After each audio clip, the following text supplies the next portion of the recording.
ନେଇକି ଯିବେ ଚାଲନ୍ତୁ ଆପଣମାନଙ୍କୁ ଦେଖେଇବି। କ'ଣ କରୁଛ କି? ଏଇଟା କ'ଣ ମଟନ ବିରିୟାନୀ?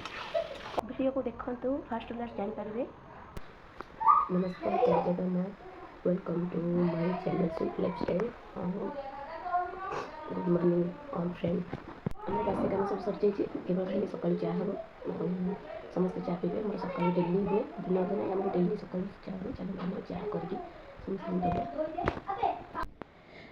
ଚା ହେଇସାରିଲାଣି, ଏବେ ସମସ୍ତଙ୍କୁ ଚା ଦେଇକି ତାପରେ ମୁଁ ନେବି ପିଇବି।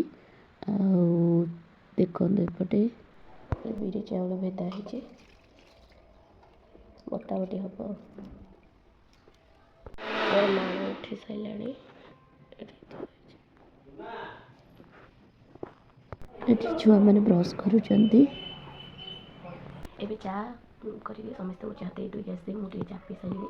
ଆଉ ଏଇଠି ଦେଖନ୍ତୁ ବାସି ବିଛଣା ପଡ଼ିଛି, ତାକୁ ଉଠେଇକି ଯିବି ଗାଧୋଇ ପାଧେଇକି ଆସିବି। ଆଉ ଆମର ସେରମାନେ ତ ଉଠି ସାରିଲାଣି। ଆଉ ଆପଣମାନେ ମୋ ଭିଡ଼ିଓକୁ କଣ୍ଟିନ୍ୟୁ କରନ୍ତୁ, ଜାଣିପାରିବେ ଫାଷ୍ଟ ଟୁ ଲାଷ୍ଟ। ଆଉ ପ୍ଲିଜ୍ ମୋତେ ସପୋର୍ଟ କରନ୍ତୁ। ଆଉ ମୋ ଚ୍ୟାନେଲ୍କୁ ଗୋଟେ ଲାଇକ୍ ସବସ୍କ୍ରାଇବ୍ଟେ କରିନିଅନ୍ତୁ। ମୋତେ ଗାଧୋଇ ପାଧୋଇ ପଳେଇ ଆସିଛି। ଆଉ ଏପଟେ ଆମର ମସଲା ବଟା ସରିଛି ତରକାରୀ ପାଇଁ। ଆଉ ଏଠି ପିଠା ବି ବିରି ଚାଉଳ ପିଠା ବଟା ସରିଲାଣି। ତାପରେ ଆମର ଛୁଆଙ୍କର ଟିଫିନ୍ ହେବ, ଆଉ ସେ ସ୍କୁଲ ନେଇକି ଯିବେ। ସେ ସବୁ ଛୁଆମାନେ କ'ଣ ସ୍କୁଲ ଟିଫିନ୍ ନେଇକି ଯିବେ ଚାଲନ୍ତୁ ଆପଣମାନଙ୍କୁ ଦେଖେଇବି। ଏ ହେଉଛି ଛୁଆଙ୍କର ସ୍କୁଲ ଟିଫିନ୍ ନେଇକି ଯିବେ। ସକାଳୁ ସକାଳୁ ଆମର ଡେଲି ଏମିତି ହୁଏ। ଆଉ ଆଜି ତାଙ୍କ ପାଇଁ ପୁରୀ ତରକାରୀ କରିବି, କାହିଁକିନା ସବୁବେଳେ ଅଲଗା ନେଉଛନ୍ତି। ଆଉ ସେ ଆଜି କହିଲେ ଆଜି ଆମର ଟିକେ ପୁରୀ ତରକାରୀ କରିଦିଅ, ଆମେ ନେବୁ। ଆଉ ସେଥିଲାଗି ମୁଁ ଅଳ୍ପ ଆଳୁ ଗୋଟେ ବଡ଼ଟେ କାଟି ଦେଇଥିଲି। ଆଉ ପିଆଜ, ରସୁଣ, ଅଦା, ଲଙ୍କା, ଜିରା, ଟମାଟୋ ସବୁ ମିଶିକି ମସଲା ରେଡ଼ି କରିଦେଇଥିଲି। ସେଇ ମସଲାରୁ ଟିକେ ଆଳୁରେ ଦେଇକି କରିଦେଲି, କାହିଁକିନା କରେଣ୍ଟ ପଳେଇବ ବୋଲି ସେଇଥିପାଇଁ ମସଲା ରେଡ଼ି କରିଦେଲି ଆଗୁଆ। ସେଇ ଆଳୁରେ ଭାଜିଥିଲି, ମାନେ କଞ୍ଚା ଆଗେ ପକାଇ ଦେଇ ଭାଜିକି ସେଇ ତେଲରେ ଭାଜିଥିଲି ଏକାଥରେ, କାହିଁକିନା ତେଲ ଅଧିକ ହେଇଯିବ, ଅଳ୍ପ ଟିକେ ହେଉଛି ନା, ଛୁଆମାନେ ତେଲ ଖାଇପାରିବେନି, ଦେହ ଖରାପ ହେବ। ସେଇଥିରେ ଆଳୁ ଭାଜି ସେଇଥିରେ ମୁଁ ବନେଇଦେଲି। ଆଉ ଏପଟରେ ତ ହେଉଛି। ଆଉ ଏଠି ଅଟା ଦଳିକି ରଖିଦେଇଥିଲି, ଆଉ ପୁରୀ କରିବି। ଆଉ ଏବେ ତାପରେ ଗୁଳା କରିବି। ଆଉ ତରକାରୀ ଆମର ଦେଖୁନି ଏମିତି ବନିଗଲା। ହାଲକା ହାଲକା ଟିକେ ମସଲା ପକାଇଦେଲି, ବେଶୀ ମସଲା ପକାଇନି। ଆଉ ଏ ଛୁଆମାନଙ୍କର ହିଁ ଆମର ଏମିତି ଟିଫିନ୍ କରେ। ସକାଳେ ହେଉଛି ଆମର ବହୁତ, ମାନେ ଏହି ଟିଫିନ୍ ପାଇଁ ବହୁତ ଲେଟ୍ ହେଉଛି। ମାନେ ଘରେ ଛୁଆଙ୍କ ପାଇଁ ଟିଫିନ୍ ଅଲଗା ହେବ, ଆଉ ଘର ଲୋକଙ୍କ ପାଇଁ ଅଲଗା ଆହୁରି ଟିଫିନ୍ ହେବ। ସେଥିଲାଗି ଆମର ବାଜିଯାଉଛି 10ଟା ସାଢ଼େ 10ଟା ପର୍ଯ୍ୟନ୍ତ। ଆଉ ଆମର କମ୍ପ୍ଲିଟ୍ ହେଇଗଲା ତରକାରୀ।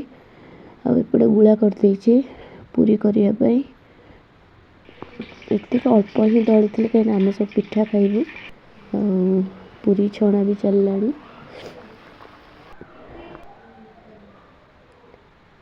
ଏପଟେ ଦେଖନ୍ତୁ ଆମର ପୁରୀ ହେଇଗଲା। ଚାଲନ୍ତୁ ଏବେ ତାଙ୍କ ଟିଫିନ୍ ରେଡ଼ି କରିଦେବା। ଏଇଠି ଦେଖନ୍ତୁ ମୁଁ ଟିଫିନ୍ ରେଡ଼ି କରିଦେଇଛି, ପୁରୀ ତରକାରୀ। ଛୁଆମାନେ ସ୍କୁଲ ଏବେ ପଳେଇଲେ। ଆଉ ଏଠି ଆମର ପିଠା ହେଉଛି, ପିଠା ହେବ ଏବେ ଖାଇବୁ। ଆଉ ଖାଇସାରିଲା ପରେ ଆହୁରି ଲୁଗା ଶୁଖା ହେବ। ଲୁଗା ଶୁଖାଇ ସାରିଲା ପରେ ପୁଣି କ'ଣ ହେବ, ଖାଇ ଖୁଇ ସାରି ଆପଣଙ୍କ ସହିତ ଆମର ପିଠା ସରିଗଲାଣି। ଆଉ ପିଆଜ ପିଠା ଦେଖେଇଥିଲି, ସମସ୍ତେ ପିଆଜ ପିଠା ଖାଇଲେ। ଆଉ ଆମର ଏଇ ଗୋଟେ ବଳିଛି। ଆଉ ଇଏ ସାଧା ପିଠା, ଆଉ ଛୁଆଙ୍କ ପାଇଁ ତରକାରୀ ଦେଇଦେଇଥିଲି।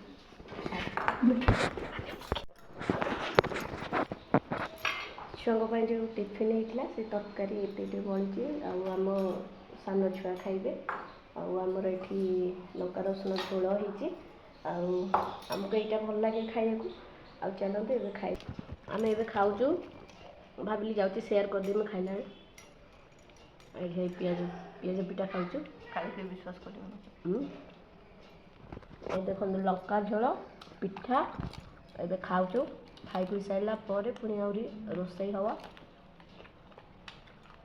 ଆମ ଛୁଆମାନେ ଯେପର୍ଯ୍ୟନ୍ତ ସ୍କୁଲ ନ ଯାଇଛନ୍ତି ଆମକୁ ଟାଇମ୍ ହୁଏନା। ଖାଇବାକୁ।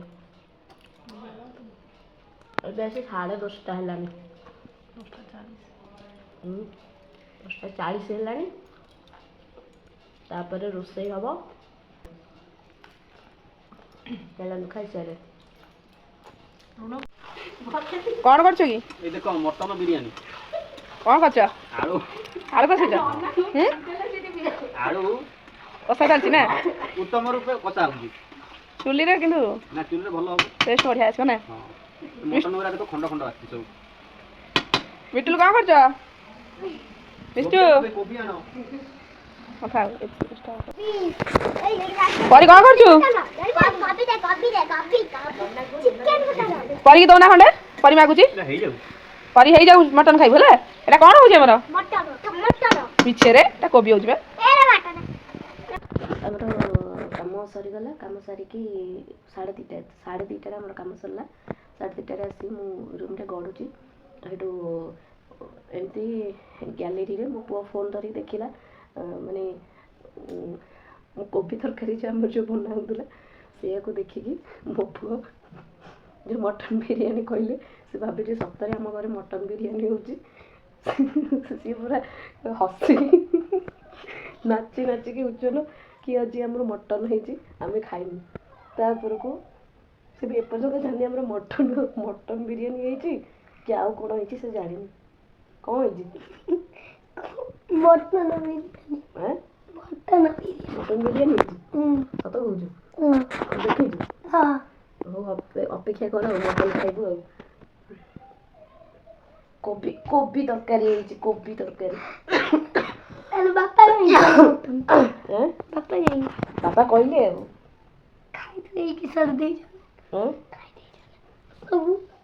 ଆମର ହଉଛି ମାର୍ଗଶିର ମାସ ତ ଆମେ ଖାଉଛୁ ଆଇଁଷ ଆଉ ନା। ସେ ଭିଡ଼ିଓ ଦେଖିକି ଭାବିଲା ଆମର ସତରେ ମଟନ୍ ହେଇଛି। କାହିଁକିନା ଆମର ହେଇଗଲାଣି 3 ମାସ ଆମେ ଆଇଁଷ ଟୋଟାଲି ଖାଇନୁ। ଆଉ ଏଇଟା ମାର୍ଗଶିର ଚାଲିଛି। ମାର୍ଗଶିର ସରିଲା ପରେ ଆମର ଖିଆ ହବ ଆଇଁଷ। ଆଉ ଚାଲନ୍ତୁ ଭିଡ଼ିଓ ଏତେ ଲଙ୍ଗ୍ କରୁନି। ଆଉ ମୋ ସହିତ କଣ୍ଟିନ୍ୟୁ ରୁହନ୍ତୁ ଜାଣିପାରିବେ ମାନେ ଆମ ଘରେ କିଏ କିଏ ଅଛନ୍ତି, କ'ଣ ଚାଲିଛି, କ'ଣ ନିଶ୍ଚିନ୍ତ ସବୁ କିଛି ଜାଣିପାରିବେ। ଆଉ ଆପଣମାନଙ୍କୁ ଯଦି ମୋ ଭିଡ଼ିଓଟି ଭଲ ଲାଗିଥାଏ ତାହେଲେ ମୋ ଭିଡ଼ିଓକୁ ଗୋଟେ ଲାଇକ୍ କରିବେ, ମୋ ଚ୍ୟାନେଲକୁ ସବସ୍କ୍ରାଇବ୍ କରିବେ। କହି ରଖୁଛି ଜୟ ଜଗନ୍ନାଥ। ପୁଣି ଆଉ ଗୋଟେ ଭିଡ଼ିଓରେ ଆମେ ଦେଖା ହେବା। Tata bye bye.